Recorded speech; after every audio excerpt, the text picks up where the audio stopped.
ഞാൻ ജോസഫ് ചാക്കോ.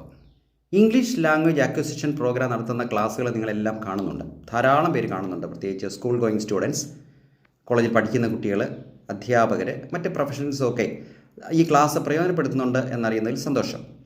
മാത്രമല്ല ഇംഗ്ലീഷ് സംസാരിക്കാൻ ആഗ്രഹിക്കുന്നവരും ഒക്കെ ഈ ചാനൽ കാണുന്നുണ്ട്. വളരെ സിമ്പിളായിട്ട്, വളരെ ലളിതമായിട്ട് ആർക്കും ഇംഗ്ലീഷ് പഠിക്കാവുന്ന രീതിയിൽ ഓരോ ക്ലാസ്സും വളരെ ഒരു മൈക്രോ അപ്രോച്ചിൽ എന്ന് പറഞ്ഞാൽ ചെറിയ ടോപ്പിക്കുകളായിട്ട് അപ്ലോഡ് ചെയ്തുകൊണ്ടിരിക്കുകയാണ്. ഞാനിപ്പോൾ നിങ്ങളോട് പറയാൻ ഉദ്ദേശിക്കുന്നത് A to Z ചലഞ്ച് എന്ന സ്പെഷ്യൽ പ്രോഗ്രാമിൽ ഒരു പ്ലേലിസ്റ്റാണ്. നിങ്ങളത് എടുത്ത് നോക്കിയാൽ മനസ്സിലാവും. പാർട്ട് 27, 28, 29, 30 ഇത് പെർഫെക്റ്റ് ടെൻസ്, അതായത് പ്രസൻറ്റ് പെർഫെക്റ്റിനെ കുറിച്ച് വളരെ ഡീറ്റെയിൽഡ് ആയിട്ടുള്ള ക്ലാസ് ഉണ്ട്. പെർഫെക്റ്റ് ടെൻസ് എങ്ങനെയാണ് പ്രസൻറ്റ് പെർഫെക്റ്റ് ടെൻസ് കൺസ്ട്രക്ട് ചെയ്യുന്നത്, അതിൻ്റെ ഉപയോഗങ്ങൾ എന്തൊക്കെയാണ്, അതിലുപയോഗിക്കുന്നത് ടൈം എക്സ്പ്രഷൻസും ഒക്കെ പറഞ്ഞിട്ടുണ്ട്. നിങ്ങൾ ആ ക്ലാസ് കാണണം. താഴെ ഒരു ലിങ്ക് ഉണ്ട്, അതിൽ ക്ലിക്ക് ചെയ്താൽ നിങ്ങൾക്ക് ഡയറക്റ്റ് ക്ലാസ്സിലേക്ക് കയറാവുന്നതാണ്. നിങ്ങൾ പഠിക്കുക, എല്ലാവരും പഠിക്കുക. Thank you.